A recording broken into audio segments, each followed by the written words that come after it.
Welcome everyone to our next online Excel learning tutorial series. Here in this tutorial, we will see how to assign column in Excel.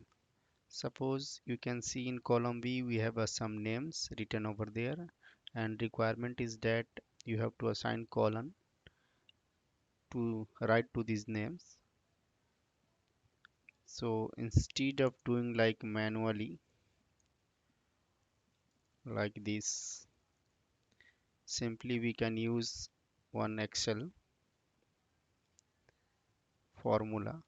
So remove this column here first from here, then select these cells here, press Ctrl 1, go to custom, remove general from here, and type exactly what I am typing here, at the rate, asterisk, space, double comma,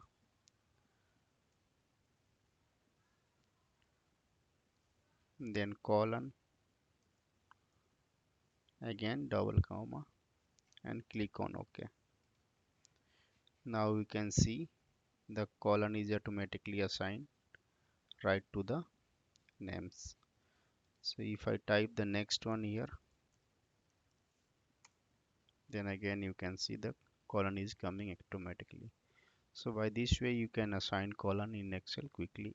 Thank you for watching this tutorial. Please subscribe our channel on YouTube.